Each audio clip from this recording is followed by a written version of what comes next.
Welcome back with the grammar lesson. Today we're going to talk about simple sentence. What is simple sentence? How to identify it. We have to know that which is simple sentence. Today we'd like to just identify. So let's get started today's topic. আজকে আমরা শিখব simple sentence কি জিনিস।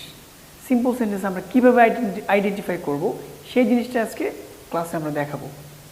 ওকে, simple sentence হচ্ছে এমন একটা sentence যে সেন্টেন্সের মধ্যে একটি মাত্র ক্লজ থাকবে। যে সেন্টেন্সের মধ্যে একটি মাত্র ক্লজ থাকবে সেটাই হচ্ছে সিম্পল সেন্টেন্স। ওকে, এবার আমরা জানবো ক্লজ কি। ক্লজ হচ্ছে এমন একটা শব্দগুচ্ছ অর্থাৎ গ্রুপ অফ ওয়ার্ডস, এমন একটা গ্রুপ অফ ওয়ার্ডস যেখানে অবশ্যই একটা সাবজেক্ট এবং একটা ফাইনাইট ভার্ব থাকবে। আমি আবারও বলছি, ক্লজ হচ্ছে এমন একটা গ্রুপ অফ ওয়ার্ড অর্থাৎ শব্দগুচ্ছ যেখানে অবশ্যই একটা সাবজেক্ট এবং অবশ্যই একটা ফাইনাইট ভার্ব থাকবে। ওকে, এবার আমরা জানবো ফাইনাইট ভার্ব কি। ফাইনাইট ভার্ব হচ্ছে এমন একটা ভার্ব যেই ভার্বের টেন্স আইডেন্টিফাই করা যায়, সেটা হচ্ছে ফাইনাইট ভার্ব। সো আমরা জানলাম ক্লজ কি জিনিস। ক্লজ হচ্ছে গ্রুপ অফ ওয়ার্ডস যেখানে সাবজেক্ট থাকবে এবং ফাইনাইট ভার্ব থাকবে। ওকে, একটা ক্লজ একটা সেন্টেন্স হতে পারে অথবা একটা বড় বাক্যের অংশ হতে পারে। একটি ক্লজ একটি সেন্টেন্সও হতে পারে, একটি বড় বাক্যের অংশ হতে পারে। সো আমরা জানলাম যে ফাইনাইট ভার্ব যেটার টেন্স আইডেন্টিফাই করা যায়, অর্থাৎ ফাইনাইট ভার্ব দেখলেই বোঝা যাবে এটা কোন টেন্সে আছে, অর্থাৎ যেই ভার্বের টেন্স আইডেন্টিফাই করা যায় সেটা হচ্ছে ফাইনাইট ভার্ব। বোঝার সুবিধার্থে আমরা বলবো ফাইনাইট ভার্ব হচ্ছে দুই ধরনের, একটা হচ্ছে অক্সিলিয়ারি ভার্ব, একটা হচ্ছে প্রিন্সিপাল ভার্ব।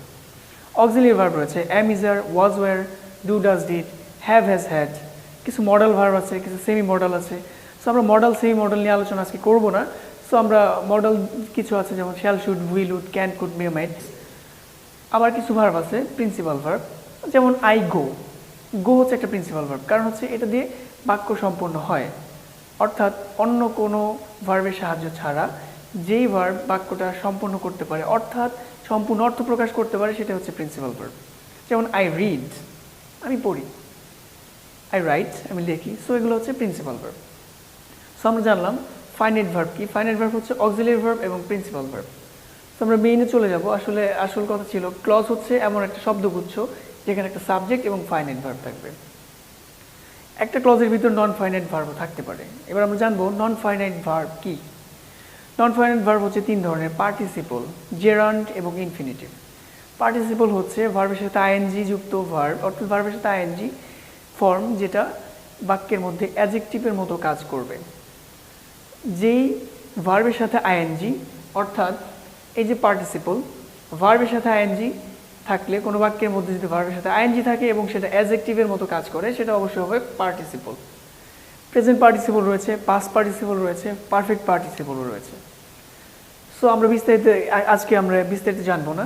সো আমরা শুধুমাত্র জানবো যে নন ফাইনাইট ভার্ব কি। এরপর হচ্ছে জেরান্ড। জেরান্ড হচ্ছে ভার্বের সাথে আইএনজি ফর্ম যেটা বাক্যের মধ্যে নাউনের মতো কাজ করবে, এটা হচ্ছে জেরান্ড, এটা হচ্ছে নন ফাইনাইট ভার্ব। আরেকটা আছে ইনফিনিটিভ, টু প্লাস V1, অর্থাৎ টু প্লাস ভার্বের base form, base form of the verb. To এর পরে ভার্বের বেস ফর্ম অর্থাৎ ভার্বের প্রেজেন্ট ফর্ম হলে এটাকে বলা হয় ইনফিনিটিভ। সো আমরা জানলাম নন ফাইনাইট ভার্ব হচ্ছে তিন ধরনের: পার্টিসিপল, জেরান্ড এবং infinitive.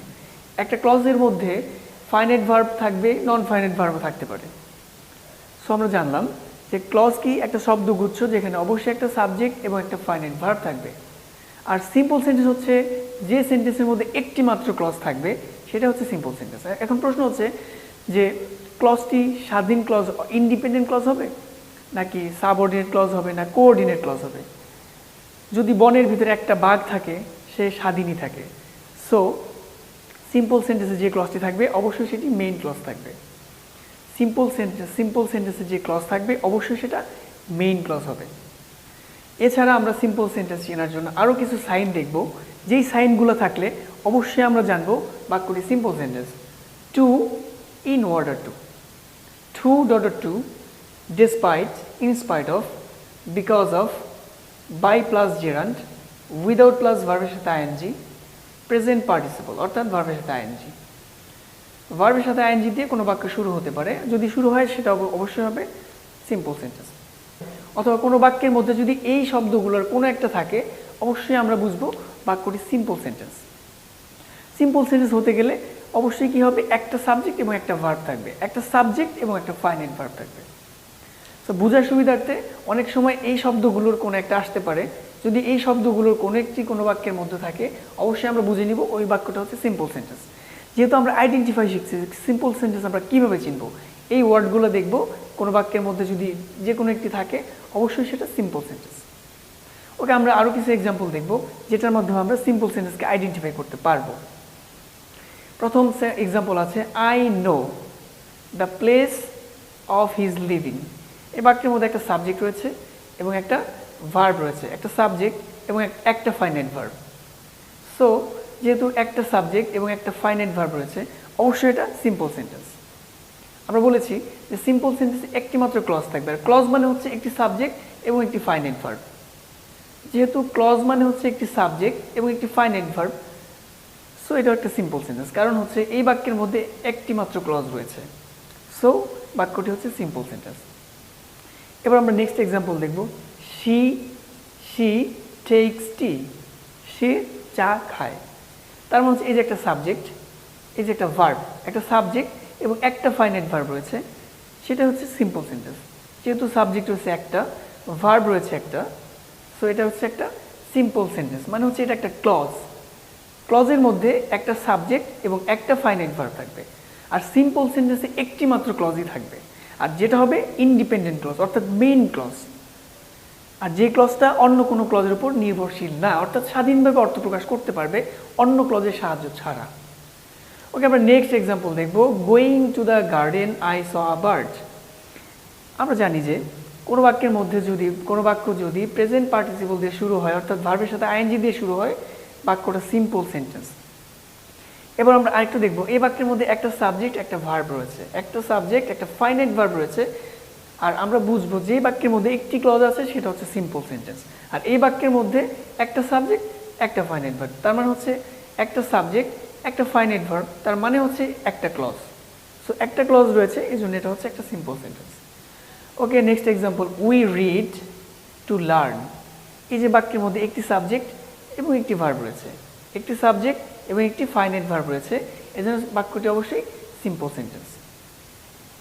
So next example, despite his illness, he joined the class. Despite, কোনো বাক্যের মধ্যে যদি despite থাকে, কোনো বাক্যে যদি despite থাকে, অর্থাৎ এই যে আমাদের despite, যদি despite থাকে তাহলে বাক্যটি অবশ্যই সিম্পল সেন্টেন্স। নর্মালি আমরা সাধারণভাবে চিনে নিব এটা একটা সিম্পল সেন্টেন্স। তাছাড়া যদি আমরা বলতে চাই এই বাক্যের মধ্যে একটা মতো সাবজেক্ট একটা ফাইনাইট ভার্ব, হি হচ্ছে সাবজেক্ট, জয়েন্ট হচ্ছে একটা ফাইনাইট ভার্ব, তো একটি সাবজেক্ট এবং একটি ফাইনাইট ভার্ব থাকলে অবশ্যই বাক্যটি সিম্পল সেন্টেন্স। সো আমরা এইভাবেই সিম্পল সেন্টেন্সকে আইডেন্টিফাই করব। অ্যাট লাস্ট আমি বলতে চাই যে একটা সিম্পল সেন্টেন্সে একটি মাত্র ক্লজ থাকবে, ক্লজটা অবশ্যই প্রিন্সিপাল ক্লজ অর্থাৎ মেইন ক্লজ থাকবে, এটা সাবঅর্ডিনেট অথবা কোঅর্ডিনেট ক্লজ না। সো ক্লজ হচ্ছে শব্দগুচ্ছ অথবা গ্রুপ অফ ওয়ার্ডস যেখানে অবশ্যই একটা সাবজেক্ট এবং একটা ফাইনাইট ভার্ব থাকবে।